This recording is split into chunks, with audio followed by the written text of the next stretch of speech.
So here's another project I got in the shop. This is a 94 Ski-Doo MX 470 and it has the better DSA suspension system on it. I think it was the first year in 94. I had the same suspension system I bought for 75 bucks and I put it on a 1973 TNT Silver Bullet. Painted it black, full independent suspension with a 521. Wicked machine. Anyway, so this one is a complete engine job.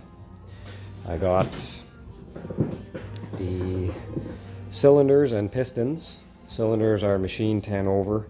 Got the pistons to fit it, that's already all done. So basically I just have to take apart the base, change the crank seals and reseal the base, put it back all together and get it running. So I think it's ready to come out. Got everything off. Just left the carburetors hanging there. Wiring's disconnected. Oil lines are off of it. That's about the messiest part, is taking these off. Got a good little puddle of oil underneath the motor, but clean that up after. And see the way the mounts go in? There's a big hole in this plate, so down here I've unbolted the plate, but up here I've unbolted the motor plate from the rubber part of the mount, and that other piece stays there. That's so whenever I take the motor out, the motor is still going to be in line because these back mounts are still in place. If I would have taken the other bolt out of the plate right into the tunnel itself, then I'd have to realign the motor and realign the clutches after when I put it back in. So this way it'll stay in its original place and the clutches will still be in line.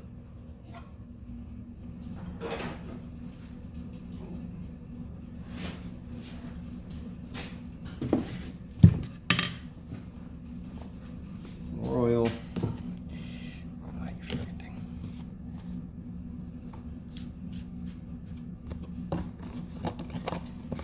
Oh, the mess. So I pulled the flywheel off, and I have to take off the magneto stator, whatever you want to call it. I have to pull that off because it bolts to both halves. And then I've taken off the rotary valve cover. It also has the oil injection pump on it, which is all contained right on there. Pretty simple. Oil injection pump is run by a gear. So that's a shaft that goes across, square angle to the crankshaft. This is the rotary valve plate. Now I'm not going to pull this off because I haven't marked it yet. The best way to do it is just put a scratch on it and on the shaft and just put it back on the same way. And on this side you have the water pump, so I'll be taking that off too, and there's a seal in there I can change and some O-rings and stuff.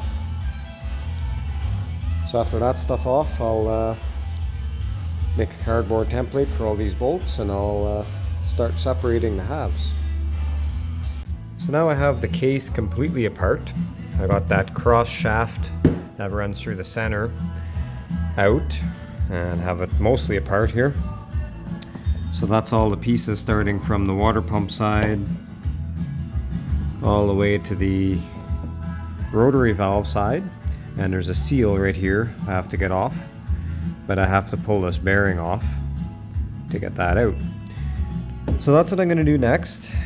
And then once I put that all together, I'll clean this half, put the shaft back in, clean this half, and I can put the whole bottom end together. The crank's sitting right there. That's going to get cleaned off. New seals put on. The whole thing can go back together. You know, someday I'm going to buy a press, but for now, I'm glad I have this one because it made this job very easy. Looks like this base is ready to be put together. I got the top half here set up on blocks so that the connecting rods can pass through. I got the sealant put on already. I got that cross shaft all put back in, all ready to go. I got grease on the seals here, those are ready to go. Crankshaft is all clean, and the bottom half is all clean. Now we just got to stick it together. There, so torqued it halfway just for tonight there, and tomorrow I'm gonna come back in, torque it the rest of the way. And then next thing is the rotary valve. We'll put that back on, and then I can flip this thing over and start doing the pistons and the cylinders.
So now when it comes to the head, I put these new seals in here. That's for the water jacket.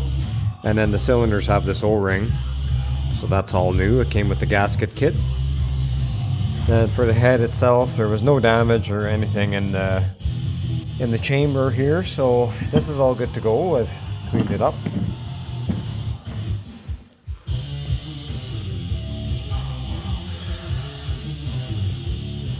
So that goes something like that, and this is a two-piece head, so you get a little bit of coolant flowing around the tops of the cylinders too. So then there's a gasket that goes in here after, just a big rubber O-ring, and then two that go around where the spark plug, threaded part of the spark plug hole sticks through. But first I'm going to go ahead and put the head bolts in and torque that down.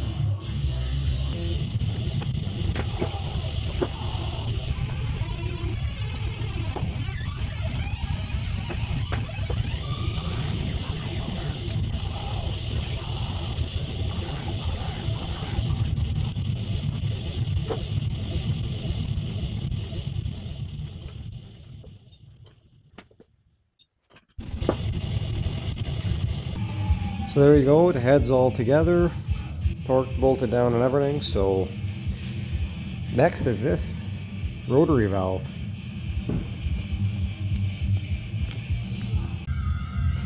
So I just realized now that the mark I made on the shaft and on the rotor is not going to work, because now this shaft in relation to the crankshaft is not the same because I had it out. So that wasn't going to work, but the original mark that was on the case here still works. So what I did was I put the magneto side at top dead center, and I just slid the rotor on and lined it up with the mark in the case with the edge of the rotor here, and should be fine. So now I got the motor plate to put on. Nothing too exciting there.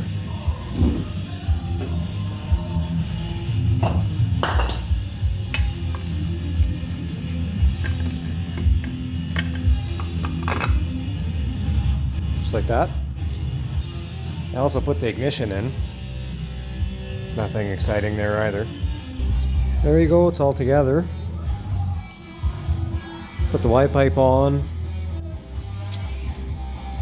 Ignition's all ready to go. I didn't get any new spark plugs yet for it. So just put these old ones in, just keep the dirt out. These came with it, but they're the wrong heat range, so I'm not going to use them. But anyway, it's ready to go. Now I gotta bring the sled in here, let the snow melt off it, and start putting it back in. Here's one of the carburetors.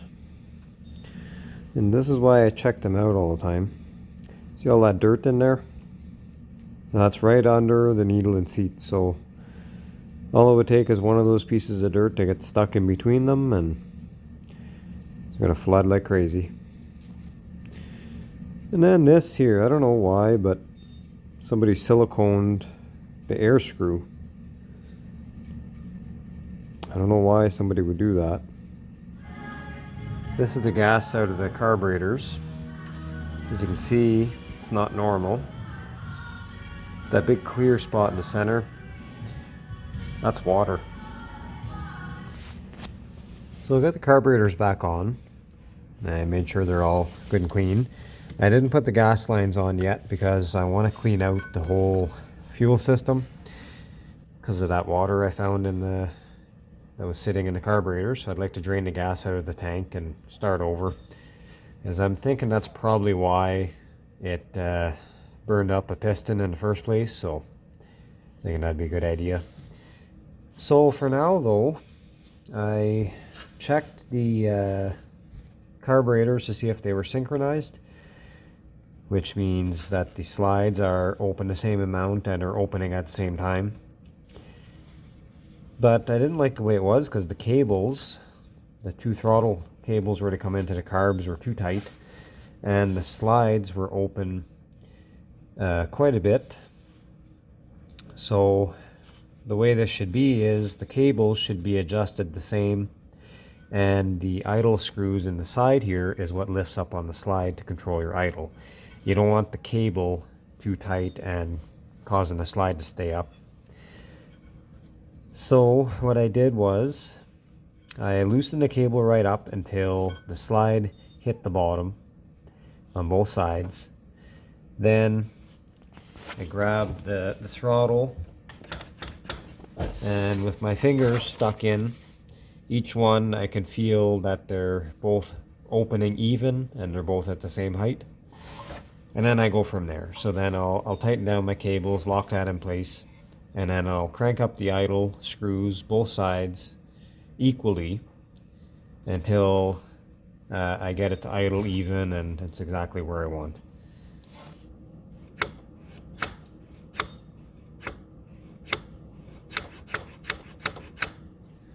You can even tell by the sound that they're hitting right at the same time.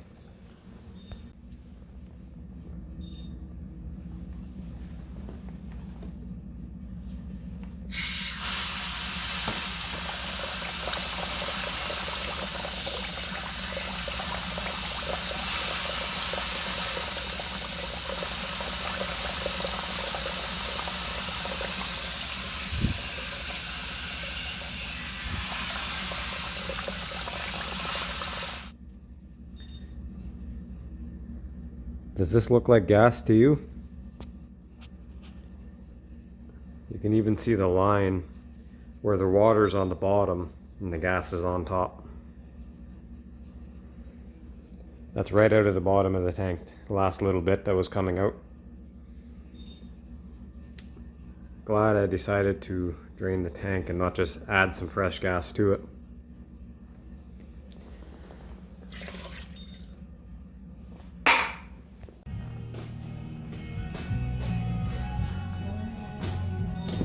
Okay, first start time.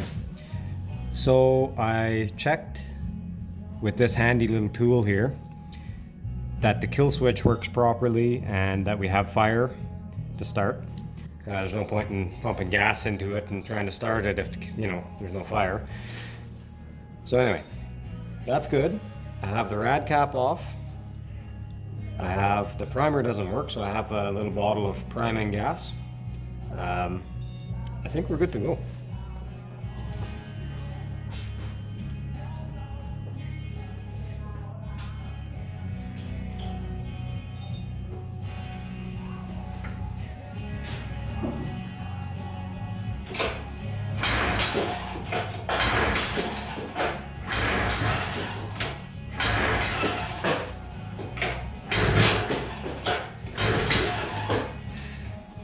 I think the idle screws are not set up enough.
There you go.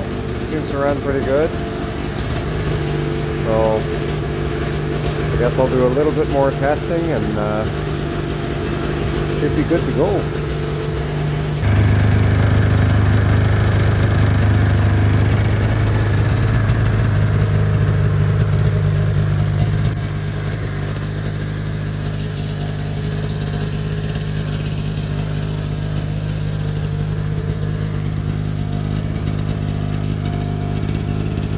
Idle's nice.